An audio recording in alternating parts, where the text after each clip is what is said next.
Olá pessoal, tudo bem? Hoje eu vim falar para vocês sobre o TDAH, né, que a gente escuta muito falar e muita gente não sabe nem o que é. O TDAH é o transtorno do déficit de atenção e hiperatividade. Ele é um transtorno do neurodesenvolvimento. Quem faz o diagnóstico desse transtorno é o médico psiquiatra infantil ou o médico neuropediatra apoiado por uma equipe multidisciplinar. A equipe pode ser composta do fonoaudiólogo, do neuropsicólogo ou do psicólogo também. Então a gente vai avaliar essa criança. Eu, como fonoaudióloga, fecho um diagnóstico fonoaudiológico, né? Vejo quais são os comprometimentos dessa criança em termos fonoaudiológicos, mas quem vai fechar realmente esse diagnóstico é o médico, psiquiatra ou neuropediatra. O transtorno do déficit de atenção, ele é baseado numa tríade, né? São 3 características que são analisadas e que precisam estar presentes no déficit de atenção, ou pelo menos 2 delas. São elas a hiperatividade, né? Essa agitação motora, a desatenção, né? A criança tem dificuldade de concentração e atenção, a dificuldade de impulsividade, de controle da impulsividade. A criança só reage no impulso e depois ela pensa naquilo que ela fez, né? Então é aquela criança que se intromete no meio da conversa do adulto o tempo todo, é aquela criança que não dá conta de segurar a própria língua, né? Então é muito importante a gente observar que esse diagnóstico, quando a gente começa a falar assim das características, a gente fala assim, nossa, mas a minha criança é assim, ele tem 2 anos, é desse jeito. Isso faz parte do neurodesenvolvimento, né? As crianças de 2 anos, 2 anos e meio, elas são agitadas, elas caem muito, né? Elas se metem no meio da conversa, elas não têm um tempo de espera que é considerado aceitável socialmente, né? Só que isso persiste no transtorno. Ah, mas Juliana, então quais as características aparecem lá na criança desde tão pequenininha?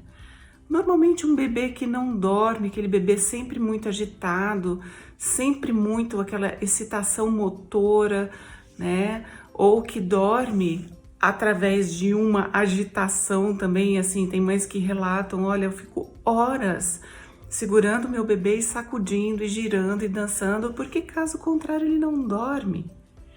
Eu tenho que esgotar o bebê para poder dormir. E aí a criança começa a crescer e se desenvolver e você vai vendo, não tem noção de espaço, ela sempre se bate em tudo que é coisa. Você fala assim, não, agora aprendeu, né? Bateu a cabeça na ponta da mesa, agora ela não vai bater mais, porque ela vai abaixar. Não, ela vai lá e bate de novo no mesmo lugar, né? E cai de novo no mesmo lugar. E tem um degrau dentro da casa, nunca aprende que aquele degrau tá ali, né? Então tá sempre caindo. Então assim, e à medida que vai desenvolvendo, você vai mudando as características, né? Então, por exemplo, uma criança em idade escolar, que é normalmente onde o diagnóstico é fechado, né? Porque aumenta muito a demanda da criança. Então, na idade escolar, o que acontece? Essa criança derruba os lápis tudo de cima da mesa, não consegue ter nada em cima da mesa, tá sempre tudo caindo no chão. A própria criança não consegue ficar sentada, ela senta, levanta. Ela não se atenta à aula com o professor, com a explicação. Qualquer coisa é um distrator para essa criança.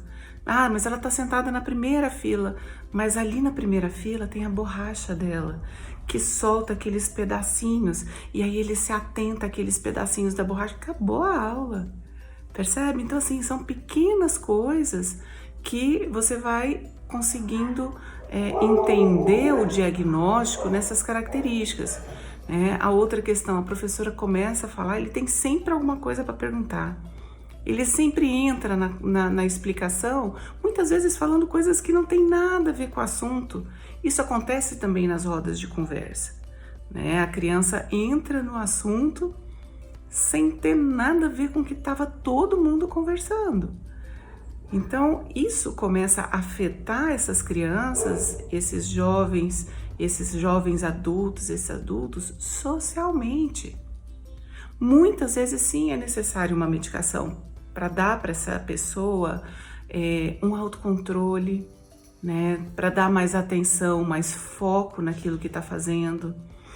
Eu acho muito interessante a postura do médico que fala assim: olha, mãe, isso não está sofrido para ele nesse momento, né? Quando eles estão muito pequenininhos. Essas características para ele, se você colocar para fazer tais e tais atividades, vamos fazer um acompanhamento com tal profissional, com fonoaudiólogo, com psicólogo, vamos levar ele para natação e tal, ao invés de dar qualquer medicamento, né? Normalmente é essa a postura do médico.